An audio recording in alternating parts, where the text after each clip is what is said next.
Berkeliling dunia dalam 5 bab. Bab 16.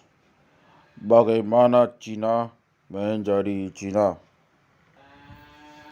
Imigrasi, anti-diskriminasi, multilingualisme, keanekaragaman etnik negara bagian saya, California, adalah salah satu perintis kebijakan-kebijakan kontroversial itu, dan kini menjadi perintis dalam memangkas kebijakan-kebijakan tersebut.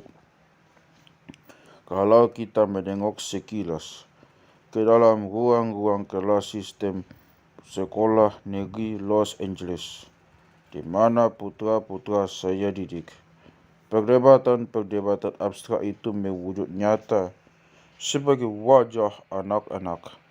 Anak-anak itu mewakili 80 lebih bahasa yang digunakan di rumah masing-masing, dan anak-anak kulit putih berbahasa Inggris menjadi minoritas. Setiap teman bermain putra-putra saya memiliki setidaknya satu orang tua atau kakek nenek terlahir di luar Amerika Serikat. Hal itu juga benar adanya bagi 3 di antara kakek nenek putra-putra saya sendiri. Namun imigrasi sekadar mengembalikan keanekaragaman yang ditampung Amerika selama beribu-ribu tahun. Sebelum orang-orang Eropa bermukim, Amerika Serikat dataran adalah rumah bagi ratusan suku dan bahasa penduduk asli Amerika yang dikendalikan pemerintah tunggal baru dalam beberapa ratus tahun terakhir. Dalam segi-segi itu, Amerika Serikat merupakan negara yang sepenuhnya normal. Semua kecuali 1 dari 6 negara berpenduduk paling normal adalah belanga pembauran yang terunifikasi secara politik belum lama ini dan masih menyokong ratusan bahasa dan kelompok etnis. Misalnya, Rusia yang tadinya negara Slav kecil yang berpusat di Moskwa, bahkan baru memulai ekspansinya melewati pegunungan Ural pada 1582 Masehi. Sejak saat itu sampai abad ke-19, Rusia terus menelan lusinan bangsa non-Slav. Banyak di antaranya mempertahankan bahasa dan identitas budaya asli mereka. Seperti juga sejarah Amerika Serikat adalah kisah bagaimana wilayah kami di benua ini menjadi Amerika Serikat. Sejarah Rusia adalah kisah bagaimana Rusia menjadi Rusia. India, Indonesia, dan Brazil juga menjadi ciptaan politik atau ciptaan ulang dalam kasus India baru, yang masing-masing merupakan rumah bagi 850, 670, dan 210 bahasa. Kekacauan besar bagi asas belanga pembauran ini adalah negara berpenduduk paling banyak di dunia, Cina. Kini Cina tampak tunggal secara politik, budaya, dan linguistik. Setidaknya bagi orang-orang awam, Cina telah bersatu secara politik pada 221 sebelum Masehi dan tetap begitu selama sebagian besar abad-abad setelahnya. Sejak kelahiran aksara di Cina, hanya ada satu sistem tulisan, sementara Eropa modern menggunakan lusinan alfabet termodifikasi. Di antara 1,2 miliar orang Cina, 800 juta lebih berbicara bahasa Mandarin, bahasa yang sejauh ini memiliki penduduk asli paling banyak di dunia. Sekitar 300 juta orang lain berbicara 7 bahasa lain yang mirip dengan Mandarin dan dengan satu sama lain, seperti bahasa Spanyol mirip dengan Italia. Dengan demikian, bukan hanya Cina bukan merupakan belanga pembauran, melainkan juga sepertinya absurd mengajukan pertanyaan mengenai bagaimana Cina menjadi Cina. Cina telah menjadi Cina nyaris sejak awal sejarah tercatatnya. Kita menerima kesatuan Cina tanpa tanya-tanya sampai kita lupa betapa menakjubkannya hal itu.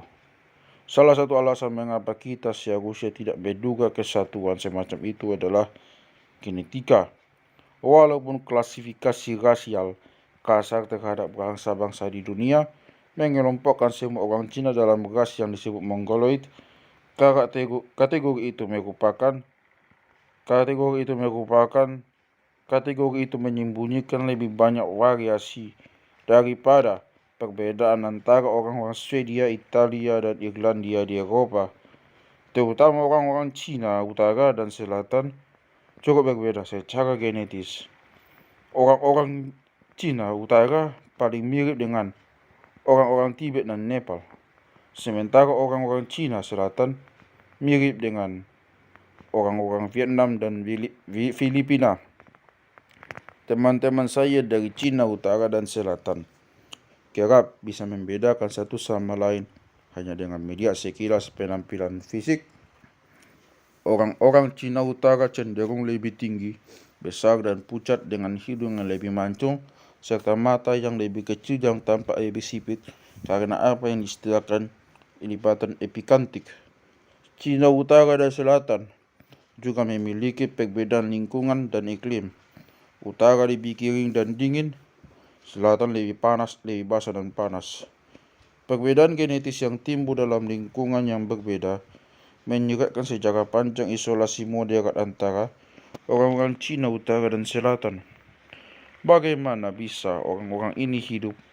Bagaimana bisa orang-orang ini ternyata akhirnya memiliki bahasa dan budaya atau sangat mirip? Nyaris menyatunya Cina secara linguistik juga membingungkan bila kita mengingat ketidaksatuan linguistik di bagian-bagian lain dunia yang juga telah lama didiami. Misalnya, kita lihat dalam bab sebelum ini bahwa Papua dengan luas tak sampai 1/10 Cina dan hanya dengan sejarah manusia sepanjang 40.000 tahun memiliki ribuan bahasa, termasuk Lusina kelompok bahasa yang perbedaannya jauh lebih besar di antara ke-8 bahasa utama Cina. Di Eropa Barat terjadi evolusi atau kedatangan sekitar 40 bahasa hanya dalam 6.000 sampai 8.000 tahun sejak tibanya bahasa-bahasa Indo-Eropa, termasuk bahasa-bahasa yang sangat berbeda seperti bahasa Inggris, Finlandia, dan Rusia. Namun fosil membuktikan manusia telah ada di Cina selama 1,5 juta tahun. Apa yang terjadi terhadap puluhan ribu bahasa yang berbeda yang pastinya terlahir di Cina selama jangka waktu yang panjang itu? Paradoks itu adalah petunjuk bahwa Cina dulu juga pernah sangat beraneka ragam, seperti juga semua bangsa berpenduduk banyak lainnya. Cina berbeda hanya karena telah diunifikasi jauh lebih dahulu. Signifikasinya melibatkan homogenisasi drastis wilayah luas dalam belanga pembauran kuno, repopulasi Asia Tenggara tropis, dan pemberian pengaruh yang sangat besar terhadap Jepang, Korea, dan barangkali juga India. Oleh karena itu, sejarah Cina menawarkan kunci bagi sejarah seluruh Asia Timur. Bab ini akan menuturkan cerita bagaimana Cina menjadi Cina. Titik awal yang bagus adalah peta linguistik terperinci Cina. Lihat gambar 16.1. Melihat sekilas sudah membuka mata kita semua yang terbiasa berpikir Cina itu monolitik.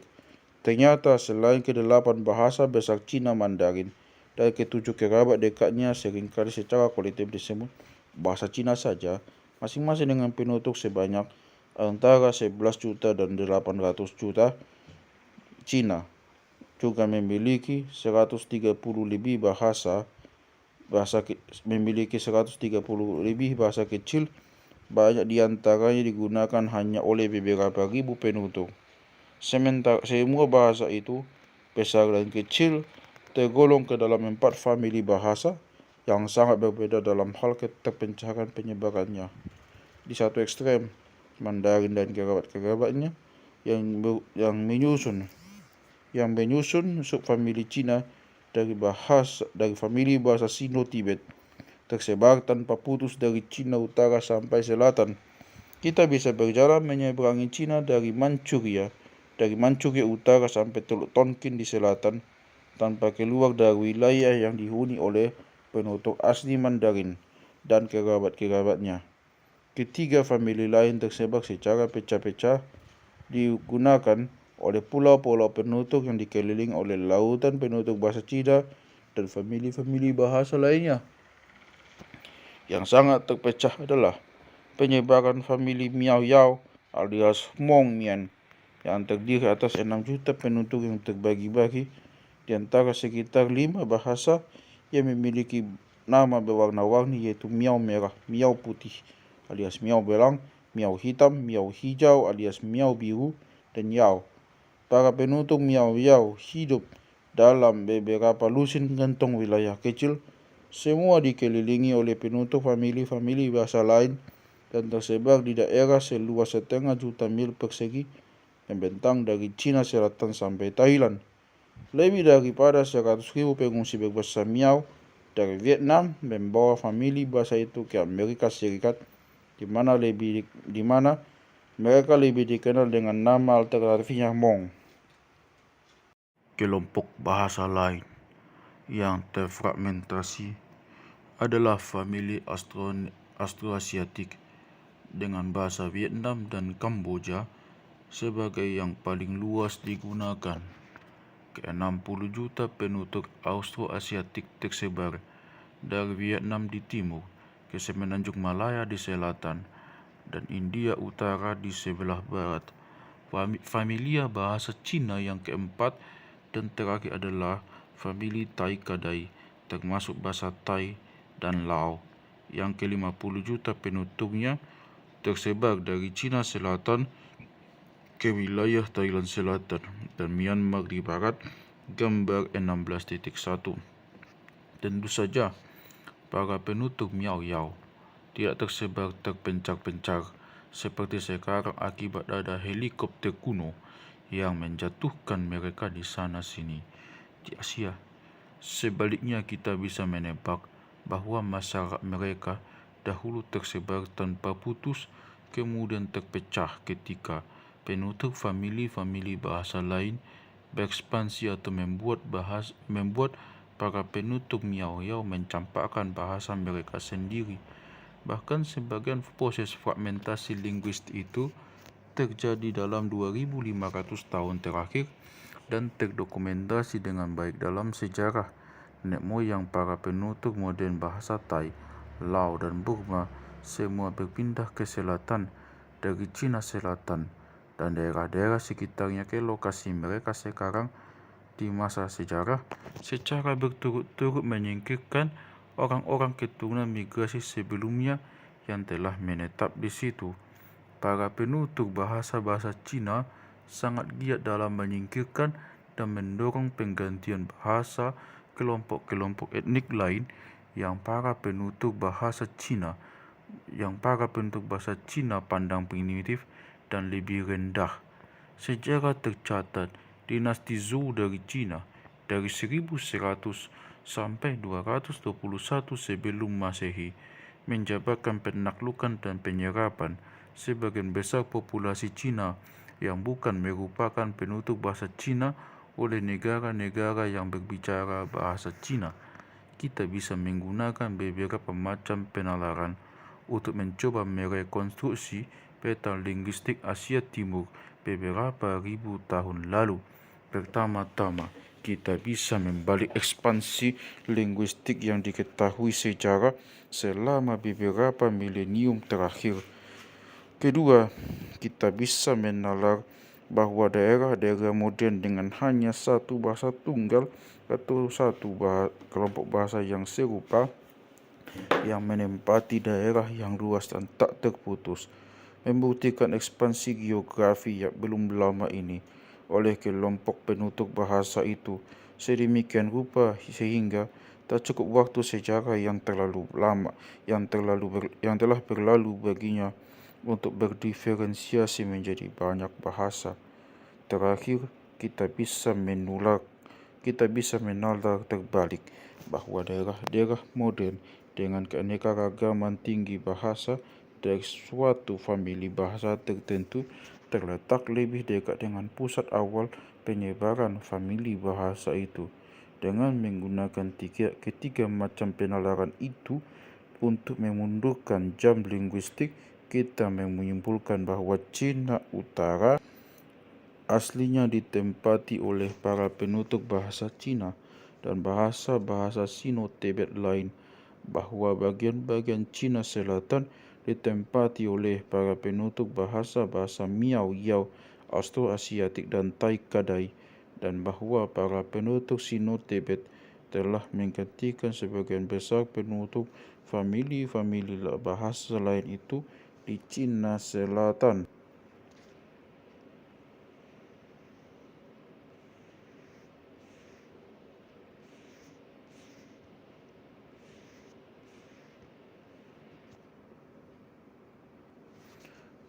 Perubahan linguistik yang bahkan lebih drastis lagi pastilah menyapu Asia Tenggara tropis sampai sebelah selatan Cina di Thailand, Myanmar, Laos, Kamboja, Vietnam, dan Semenanjung Malaya. Bahasa-bahasa apapun yang tadinya digunakan di sana pastilah sudah punah sepenuhnya sekarang, sebab semua bahasa modern negara-negara itu tampaknya merupakan penyerbu baru, terutama dari Cina Selatan atau pada beberapa kasus dari Indonesia, karena bahasa-bahasa Miao-Yao nyaris tidak bertahan sampai ke masa kini. Kita juga bisa menduga bahwa dulu di Cina Selatan juga ada famili-famili bahasa lain seperti Miao-Yao, Austroasiatik dan Tai-Kadai, namun tidak ada bahasa modern dari famili-famili lain itu yang masih lestari, seperti yang akan kita lihat famili bahasa Austronesia yang mencakup semua bahasa Filipina dan Polinesia mungkin merupakan salah satu dari famili lain itu yang lenyap dari Cina daratan, dan kita mengetahuinya hanya karena famili bahasa itu menyebar ke Kepulauan Pasifik dan sintas di sana. Penggantian bahasa di Asia Timur itu mengingatkan kita akan penyebaran bahasa-bahasa Eropa, terutama bahasa Inggris dan Spanyol ke dunia baru, yang tadinya rumah bagi 1.000 lebih bahasa pribumi Amerika. Kita kini tahu dari sejarah kita belum lama ini bahwa bahasa Inggris tidak menggantikan bahasa-bahasa Indian Amerika Serikat semata, karena bahasa Inggris terdengar merdu di telinga orang-orang Indian. Justru penggantian itu adalah akibat pembantaian sebagian besar orang Indian oleh imigran-imigran yang berbahasa Inggris melalui perang, pembunuhan, dan penyakit hasil introduksi, dan orang-orang Indian yang masih ada ditekan untuk mengadopsi bahasa Inggris, bahasa mayoritas yang baru. Penyebab-penyebab langsung penggantian bahasa adalah keunggulan dalam teknologi dan organisasi politik yang pada dasarnya berakar dari keunggulan produksi pangan yang lahir terlebih dahulu yang dimiliki para penyerbu dari Eropa atas penduduk asli Amerika. Proses-proses yang pada dasarnya sama menyebabkan penggantian bahasa-bahasa aborigin Australia oleh bahasa Inggris dan bahasa-bahasa Pygmy dan Khoisan asli Afrika subkhatulistiwa oleh bahasa-bahasa Bantu. Oleh karena itu, perubahan linguistik besar-besaran Asia Timur menimbulkan pertanyaan terkait apa yang memungkinkan para penutur Sino-Tibet menyebar dari Cina Utara ke Cina Selatan, dan para penutur famili Austroasiatik dan famili-famili bahasa asli Cina Selatan lain menyebar ke Asia Tenggara tropis di selatan. Di sini, kita harus beralih ke bukti arkeologi untuk menyebabkan keunggulan teknologi, politis, dan agrikultur yang didapatkan sebagian orang Asia atas orang-orang Asia lainnya. Seperti dimanapun di dunia ini, bukti arkeologis di Asia Timur untuk sebagian besar sejarah manusia hanya mengungkapkan peninggalan para pemburu pengumpul yang menggunakan peralatan batu yang tak diasah dan tak memiliki gerabah. Bukti pertama Asia Timur mengenai sesuatu yang berbeda datang dari Cina, di mana sisa-sisa tanaman pangan, tulang belulang hewan-hewan domestik, gerabah, dan peralatan batu yang diasah zaman batu muda muncul pada sekitar 7500 sebelum Masehi. Tanggal itu masih dalam kisaran 1000 tahun dari awal zaman batu muda dan produksi makanan di bulan sabit subuh. Namun karena Cina abad sebelumnya tidak dikenal dengan baik secara arkeologis, kita belum bisa menentukan apakah kelahiran produksi pangan di Cina sezaman dengan di bulan sabit subuh agak lebih dahulu atau agak lebih belakangan. Setidaknya kita bisa mengatakan bahwa Cina adalah salah satu pusat pertama domestikasi tumbuhan dan hewan di dunia. Cina mungkin sebenarnya mencakup 2 atau lebih pusat mandiri kelahiran produksi makanan. Saya sudah menyebutkan perbedaan-perbedaan ekologis antara Cina Utara yang sejuk dan kering dengan Cina Selatan yang hangat dan basah. Pada garis tintang berapapun, juga ada perbedaan-perbedaan ekologis antara dataran rendah di pesisir dan dataran tinggi di pedalaman benua. Tumbuhan-tumbuhan liar yang berbeda adalah flora asli lingkungan yang juga berbeda-beda itu, dan karena itu juga berbeda juga ketersediaannya bagi para petani awal di berbagai bagian Cina. Bahkan tanaman pangan terawal yang teridentifikasi adalah 2 spesies jawawut yang tahan kekeringan di Cina Utara, namun di Cina Selatan adalah padi, yang menunjukkan bahwa tampaknya ada kemungkinan di utara dan selatan terdapat pusat-pusat domestikasi tumbuhan yang terpisah. Situs-situs Cina dengan bukti tertua tanaman pangan juga mengandung tulang-tulang babi, anjing, dan ayam domestik. Banyak hasil domestikasi lain Cina yang secara bertahap bergabung dengan hewan-hewan dan tanaman pangan domestik ini. Di antara hewan domestik lainnya itu, kerbau air adalah yang paling penting untuk menarik pajak. Sementara ulat sutra, bebek, dan angsa juga penting. Tanaman-tanaman pangan Cina yang didomestikasi belakangan dan akrab dengan kita antara lain adalah kedelai, candu, jeruk, teh, aprikot, persik, dan pir. Selain itu, sebagaimana sumbu timur barat Eurasia memungkinkan banyak hewan dan tanaman pangan Cina untuk menyebar ke arah barat pada zaman dahulu, hasil domestikasi Asia Barat juga menyebar ke arah timur Cina dan menjadi penting di sana. Sumbangsi barat yang terpenting bagi ekonomi Cina kuno adalah gandum dan jelai, sapi dan kuda, serta meski lebih kecil penggunanya, domba dan kambing.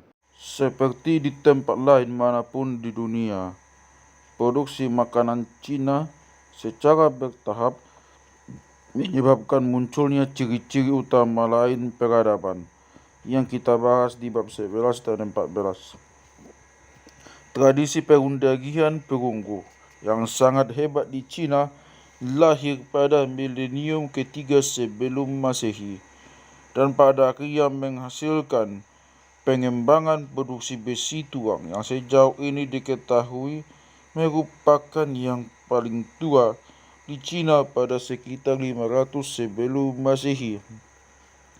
1500 tahun berikutnya menjadi saksi mengalir derasnya berbagai ciptaan teknologi Cina yang disebutkan di bab 13 yang mencakup kertas, kompas, gerobak, dan mesiu.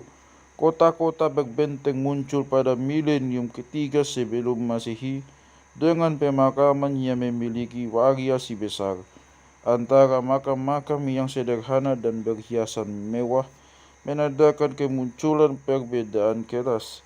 Masyarakat terstratifikasi yang para penguasanya bisa memobilisasi tenaga buruh jelata besar-besaran juga terbukti dari keberadaan tembok-tembok pertahanan kota yang besar, istana-istana megah, dan akhirnya kanal besar.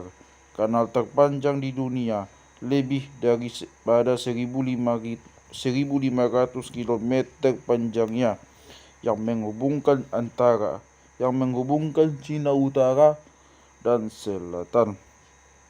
Ada bukti tulisan dari abad kedua sebelum Masehi. Namun tulisan mungkin lahir sebelum itu. Pengetahuan arkeologis kita mengenai kota-kota dan negara-negara yang bermunculan di Cina kemudian dilengkapi dengan catatan-catatan tertulis dari dinasti pertama Cina yang mencapai dinasti masa Xia yang muncul sekitar 2000 sebelum Masehi.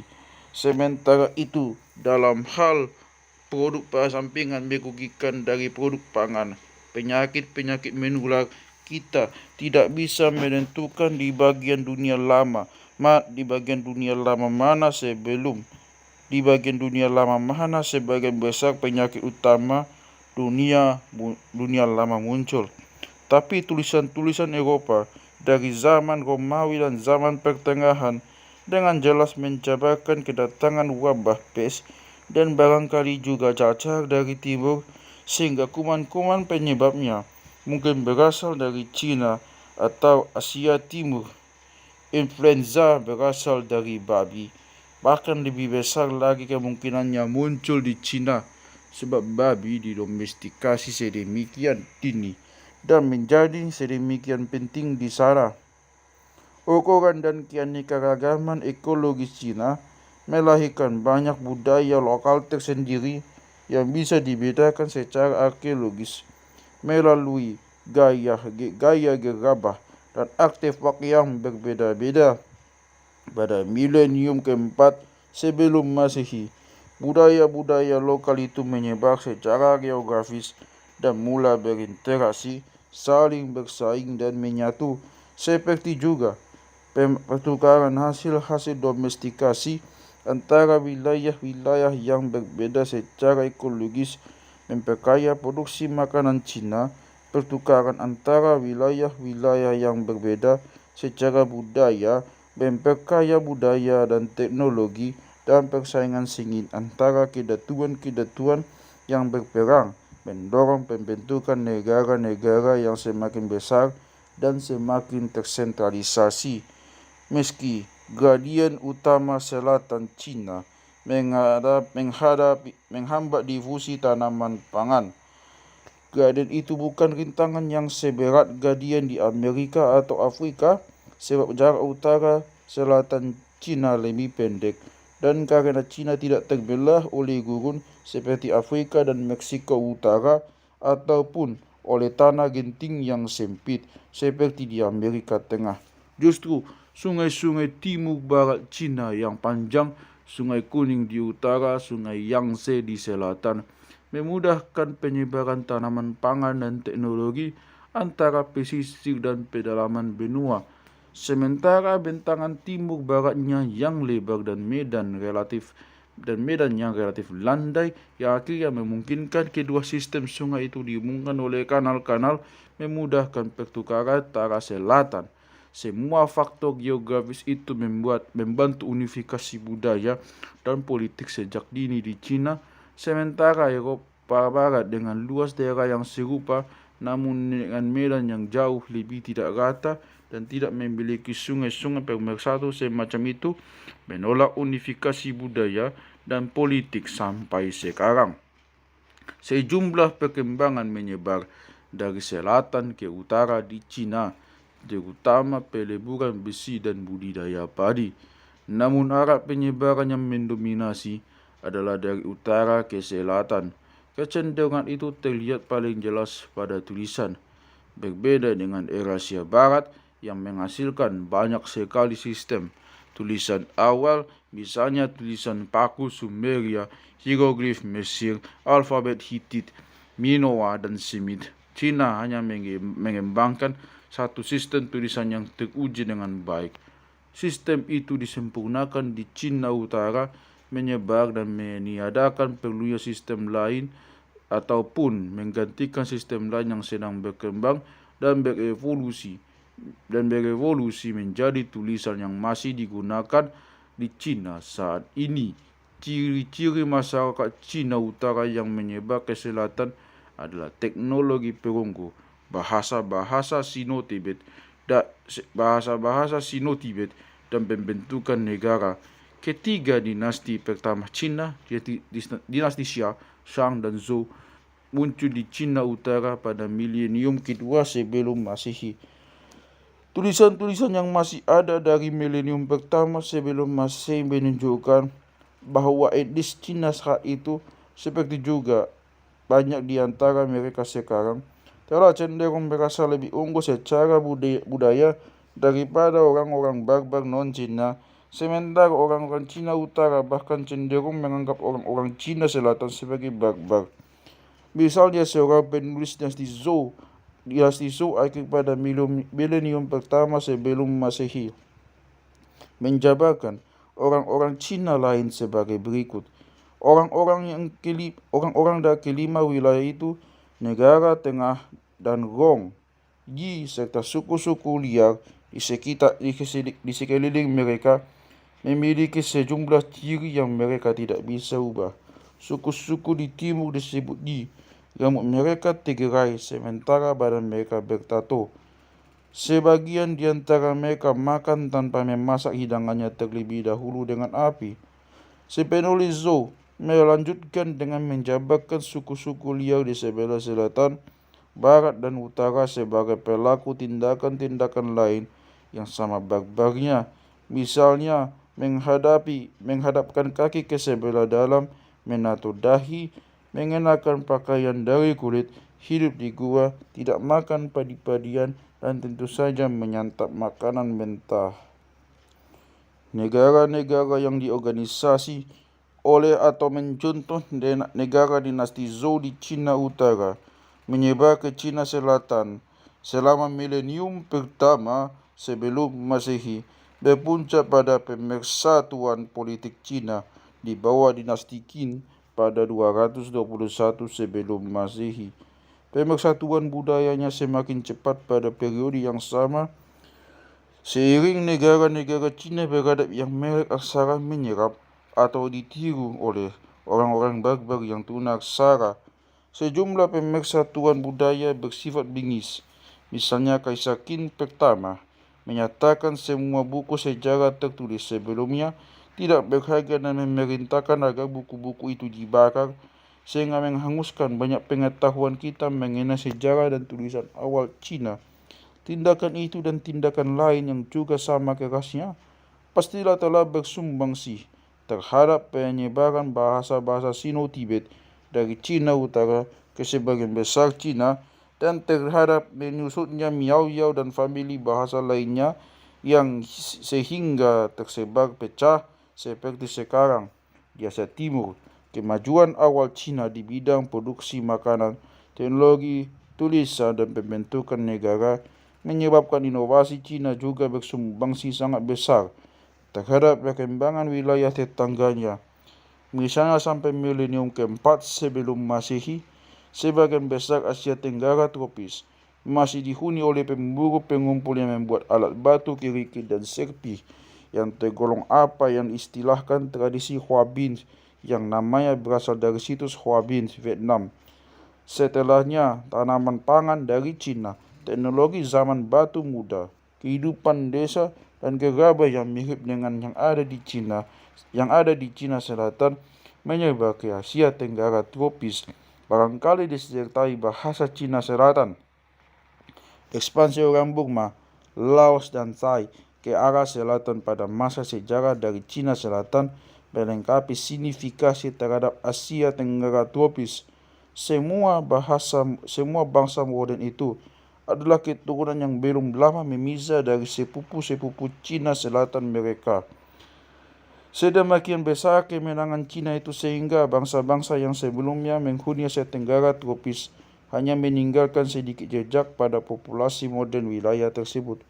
Hanya 3 kelompok pemburu pengumpul yang tersisa: Negrito Semang di Semenanjung Malaya, para penduduk Kepulauan Andaman, dan Negrito Beduit di Sri Lanka, yang menjadi petunjuk bahwa para penghuni Asia Tenggara tropis dulunya mungkin berkulit gelap dan berambut keriting seperti orang-orang Papua modern, dan tak seperti orang-orang Cina dan Asia Tenggara tropis modern yang merupakan keturunan mereka, yang berkulit terang dan berambut lurus.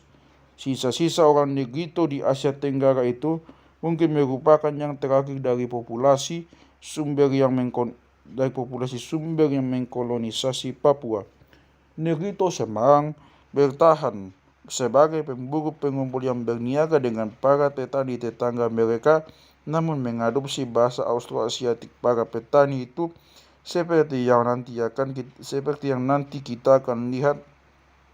Para pemburu pengumpul Negrito Filipina dan Pygmy Afrika, pengumpul negeri Filipina dan Pygmy Afrika mengadopsi bahasa-bahasa para petani mitra dagang mereka. Hanya di Kepulauan Andaman yang terpencil masih ada bahasa-bahasa yang tak berkerabat dengan famili-famili bahasa Cina Selatan. Sisa linguistik terakhir dari bahasa-bahasa aborigin Asia Tenggara yang pastilah tadinya berjumlah ratusan namun kini telah musnah. Korea dan Jepang pun sangat dipengaruhi oleh Cina, walaupun isolasi geografis kedua negeri itu dari Cina memastikan Korea dan Jepang tidak kehilangan bahasa ataupun perbedaan fisik dan genetik seperti Asia Tenggara tropis. Korea dan Jepang mendapat padi dari Cina pada milenium kedua sebelum Masehi, perundagian perunggu pada milenium pertama sebelum Masehi, dan tulisan pada milenium pertama Masehi. Cina juga memberi gandum dan jelai Asia Barat ke Korea dan Jepang. Kita tak boleh melebih-lebihkan sewaktu menjabarkan peran besar Cina terhadap perbedaan Asia Timur. Bukan artinya semua kemajuan budaya di Asia Timur berakar di Cina, dan bahwa orang Korea, Jepang, dan Asia Tenggara tropis hanyalah kaum barbar yang tak bisa mencipta dan tak menyumbang apa-apa.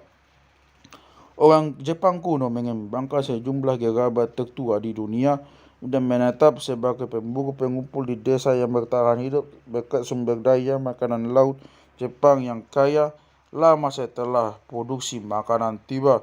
Sejumlah tanaman pangan barangkali didomestikasi pertama kali atau secara mandiri di Jepang, Korea, dan Asia Tenggara tropis. Namun peran Cina sangat besar. Misalnya nilai gengsi budaya Cina masih sangat besar di Jepang dan Korea sampai-sampai Jepang tak terpikir untuk membuang sistem tulisannya yang bersumber dari Cina, terlepas dari kesulitannya merepresentasikan bahasa Jepang. Sementara Korea baru sekarang mengganti tulisannya yang merepotkan dan berasal dari Cina dengan alfabet Hangulnya yang hebat dan diciptakan sendiri. Bertahannya tulisan Cina di Jepang dan Korea adalah warisan gamblang abad ke-20 dari domestikasi tumbuhan dan hewan di Cina nyaris 10.000 tahun silam. Berkat pencapaian para petani pertama Asia Timur, Cina menjadi Cina. Sementara orang-orang dari Thailand sampai Pulau Paskah, seperti yang akan kita lihat di bab berikutnya, menjadi sepupu-sepupu mereka.